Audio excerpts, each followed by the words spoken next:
26 नवंबर को देश में मजदूरों और किसानों के साथ संविधान बचाने की भी कोशिश होगी।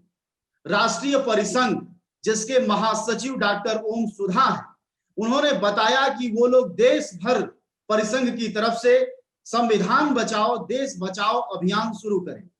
उस दिन वह पूरे देश में अपील करेंगे। आइए हम उनसे जानते हैं कि इसकी अलग से क्या जरूरत पड़ी जब किसान और मजदूर संघर्ष में हैं।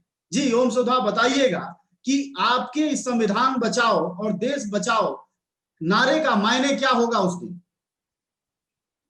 देखिए, वर्तमान सरकार में जो आरएसएस द्वारा संचालित यह जो देश की सरकार है, इस सरकार में देश का संविधान ही खतरे में पड़ गया।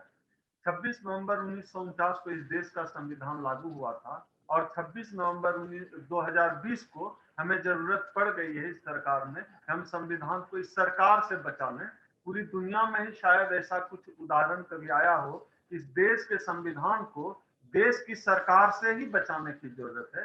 ये बहुत अच्छी बात नहीं है। लेकिन सरकारें तो संविधान से चलती, फिर क्या जरूरत पड़ गई? जी, लेकिन आप इस देश की सरकार को देख लीजिए कि संविधान से किस तरह चल रही है। क्या जो संविधान में जितने मानक दिए गए हैं, सब लोगों को बराबरी का हक हासिल है? इस देश में जो धार्मिक स्वतंत्रता का मामला है, वो क्या सभी लोगों को हासिल है?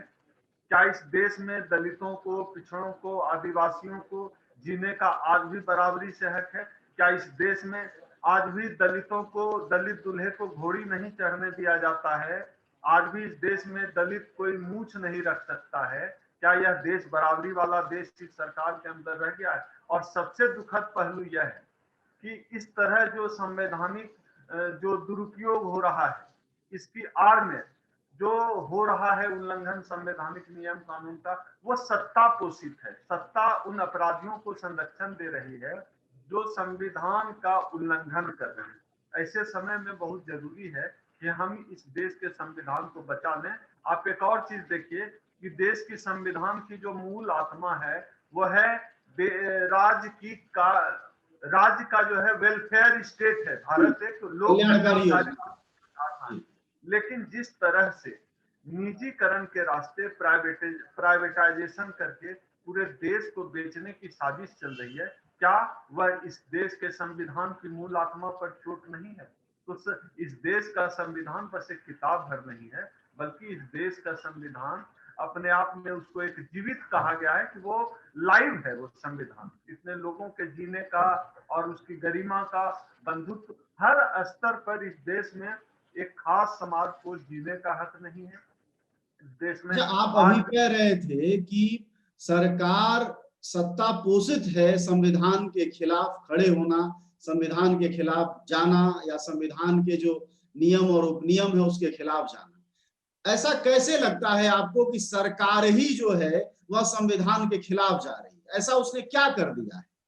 क्योंकि वो तो रातों दिन संविधान के ही ऊपर नीचे बैठे रहते हैं। एक बात का उदाहरण तो अभी मैंने आपको अजय जी दिया कि जिस तरह से संविधान की लोक कल्याणकारी अवधारणा को ठेस पहुंचाई जाती है, एक तो यह सरकार खुद ही कर रही है। दूसरा, आप देखिए सभी लोगों को जो समान अवसर उपलब्ध कराने की बात है, मेरा इशारा आरक्षण की तरफ है। यह सरकार किस तरह से आरक्षण खत्म करे। आरक्षण एक संवैधानिक हक है और यह सरकार आरक्षण को खत्म करने के लिए हर स्तर पर कोशिश कर रही है। इसके लिए सरकार सुप्रीम कोर्ट का भी सहारा ले रही है कि सुप्रीम कोर्ट देखिएगा कि इस तरह के मामलों में जब आरक्षण के खिलाफ फैसला देना हो या अर्नब गोस्वामी जैसा अगर कोई खास जाति का आदमी हो उसको बेल देना हो तो रात को भी जग जाती है। खासतौर पर आरक्षण के मामले में देखा गया है, रात को भी वो फैसले सुना देती है आरक्षण के खिलाफ। तो सभी जो संविधान का के अनुच्छेद का उल्लंघन है, जो सभी नागरिकों को समान अवसर उपलब्ध कराने के लिए आरक्षण रखा गया था, लेकिन इस सरकार ने उसके साथ छेड़छाड़ करने का काम किया। क्या निजीकरण भी एक तरह से आरक्षण पर हमला है? निजीकरण आरक्षण पर हमला ही नहीं है, बल्कि निजीकरण एक सीधा सा रास्ता है कि आरक्षण को पूरी तरह डिमोलिश कर लो। सीधे सीधे ये आरक्षण के खिलाफ बोलते हैं तो ये पिछला बिहार विधानसभा चुनाव हार गए थे जब मोहन भागवत ने कहा था कि संविधान की समीक्षा होनी चाहिए। जाहिर सी बात है इनका इशारा था कि आरक्षण खत्म किया जाए। आज की तारीख में जब असमानता उसी तरह से बरकरार है, आरक्षण का कोटा आबादी के हिसाब से बढ़ाने की जरूरत थी। सरकार को चाहिए था कि जो करोड़ों रुपए खर्च करके जो कास्ट सेंसस कराया गया, उसका डाटा जो है प्रकाशित किया जाता, ताकि देश की जनता को पता चलता, देश को पता चलता कि आज इस देश में कौन सी ऐसी जातियां हैं जिसकी सामाजिक आर्थिक स्थिति में आज भी बदलाव नहीं हुआ है। उन जातियों को उस हिसाब से आरक्षण देना था। हमें कहा, हम तो सीधी सी बात कहते हैं कि जिसकी जितनी संख्या भारी उसकी उतनी भागीदारी। तो कास्ट सेंसस प्रकाशित करके सरकार बता देती भाई कि दलितों की आबादी अब 2% हो गई है, 2% ही आरक्षण मिलेगा। सवर्णों की आबादी अब 15% से बढ़ के 85% आ गया। सरकार बताए इस देश के संसाधन में, इस देश में रहने वाले तमाम लोगों का, दलितों का, पिछड़ों का, आदिवासियों का, मुसलमानों का, महिलाओं का, सबका बराबर हक है। तो सरकार डरती क्यों है? अगर मैं यह बात कह रहा हूं कि जाति सेंसस प्रकाशित किया जाए, तो बहुत से लोग यह भी सोच सकते हैं कि यह तो जातिवाद फैलाना है। आप जो लोग यह कहते हैं यह जातिवाद फैलाना है, वो बताएं कि आप अपने बहन बेटियों की शादी किस जाति में करते हैं? क्या इस देश में आज भी कोई ब्राह्मण अपनी बेटी की शादी के लिए किसी डोम, दुसाध, चमार, मुसर, कमार, यादव के यहाँ जा सकता है रिश्ता लेकर? बहन बेटी का रिश्ता लेकर नहीं जा सकता है। जाहिर सी बात है, हम एक जाति प्रधान देश के नागरिक हैं। यहाँ जाति का संरचना काम करती है। ये कास्ट बनाना वाला ये देश है। तो यहाँ जाति के आधार पर उत्पीड़न चलता है। और आप देखिएगा, मैं एक उदाहरण देकर अजय जी आपके सवाल का जवाब समाप्त करता हूँ।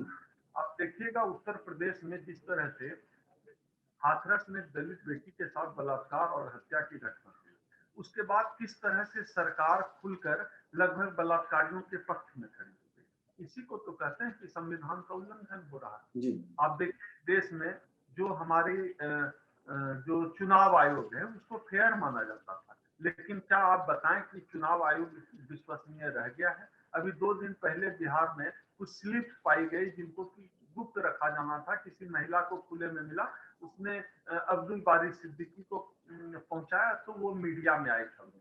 जिस तरह से चुनाव आयोग संदेह के घेरे में आ गया है, क्या सरकार को नहीं चाहिए कि चुनाव आयोग, मतलब आपका जो उस दिन 26 का प्रदर्शन है, वह प्रदर्शन संवैधानिक जो शक्तियां हैं या जो इंस्टीट्यूशन है, जो संस्थान है, उनके कमजोर होते जाने और संविधान बचाने को लेकर आपको ये लगता है?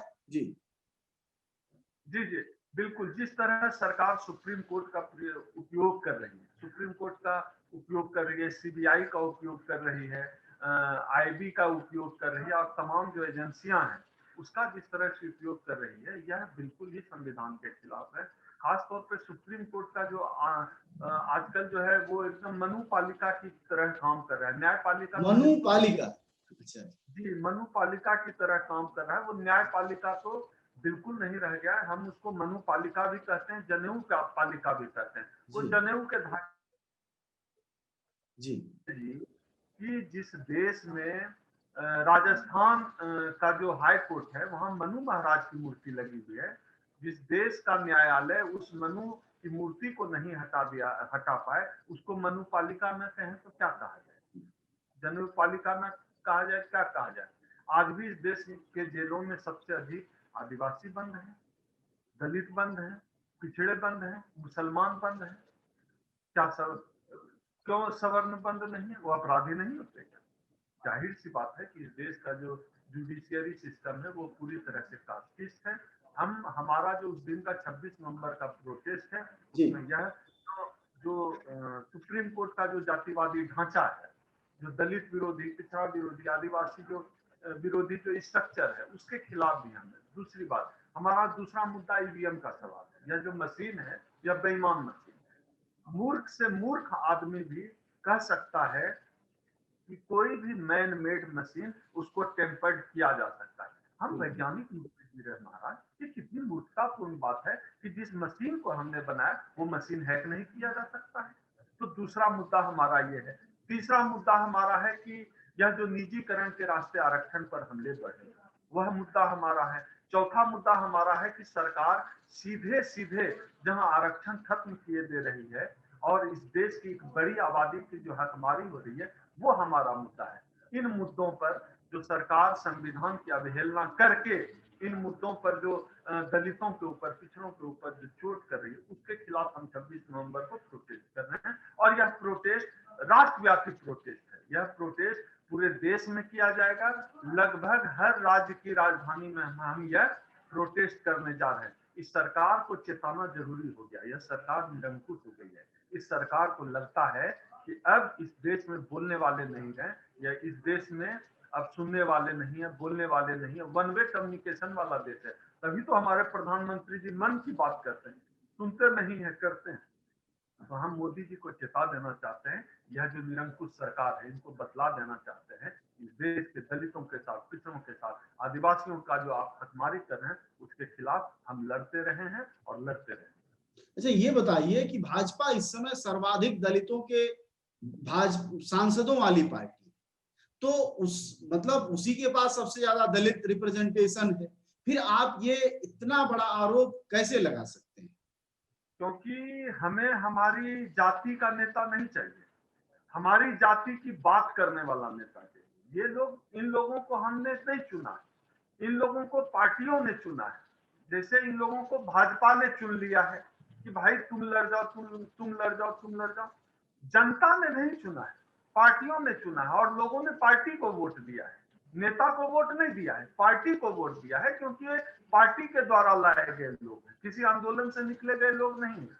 और ये तमाम लोग, इनसे हम कोई उम्मीद भी नहीं करते कि ये हमारे लिए कुछ करेंगे, इस देश के बहुजन समाज के लिए कुछ करेंगे, इनसे कोई उम्मीद नहीं। एक और बात है जय जी कि ये भी ऐसा भी नहीं है कि इस देश की जनता ने, बहुजन जनता ने, जिसको हम SC ST OBC में काउंट करते हैं, उन लोगों ने हमारे नेताओं को स्पेस नहीं दिया या मौका नहीं दिया। इस देश में उदाहरण रहा है ना, समाजवादी सरकार चलती रही है, चाहे बिहार में आज भी नीतीश कुमार हैं सरकार में, उत्तर प्रदेश में मायावती ने इतने दिनों तक शासन चला। लेकिन दुर्भाग्य है कि इन लोगों ने ठगने का काम किया है, और शायद यही वजह है कि आज हमारी यह हालत हो गई है। अभी मेरी एक दोस्त आ रही थी लखनऊ से, उसने बताया कि रात को रेलवे स्टेशन पे 2 वेटिंग हॉल थे। तो जो प्राइवेट वेटिंग रूम अलग है, सरकारी वाला बताया कि 12 बजे रात से 8 बजे सुबह तक बंद रहता, 8 बजे खुलता है। तो 12 बजे से जो 8 बजे तक का टाइम है, उसमें प्राइवेट वेटिंग हॉल काम करता है। ये राष्ट्रीय राजधानी दिल्ली की बात, उसमें 10 रुपए घंटे लगते हैं GST समेत। तो ये जो चल रहा है, ये क्यों हो रहा है, क्यों इनकी हिम्मत, ये जो मनोवादी लोग हैं, इनकी क्यों हिम्मत बढ़ रही? क्योंकि हमारी जाति के लोग हैं, लेकिन हमारी जाति की बात करने वाले लोग वहां नहीं पहुंच पाते। वहां जब इस तरह का आदमी कभी पहुंच जाता है तो जी, फिर चलिए, एक महत्वपूर्ण बात कह रहे हैं आप। तो शुक्रिया बातचीत के लिए। हमारे साथ थे डॉक्टर ओम सुधा, और 26 नवंबर को संविधान दिवस के रूप में संविधान बचाओ देश बचाओ का एक आंदोलन है परिसंघ का। और बड़ी बात जो कही ओम सुधा ने वह ये थी कि हमारा देश मनुपालिका बन रहा है। चुनाव आयोग से लेकर दूसरे इंस्टीट्यूशन, CBI का नाम लिया, वह सब जो है वह स्वतंत्र इंस्टीट्यूशन के बजाय सरकार की मातहत इंस्टीट्यूशन तो है, लेकिन सरकार के तोता जैसी हालत में शायद पहुंच रहे हैं। और जाहिर तौर पर एक मजबूत देश के लिए जरूरी है कि उसे बचाया जाए। एक ऐसे देश के रूप में हमारी पहचान होनी चाहिए जहां सरकारें अलग, संस्थाएं अलग, और विपक्ष का मायने हो, और साथ ही जो न्यायपालिका हो वह मनुपालिका की वजह जनता की पालिका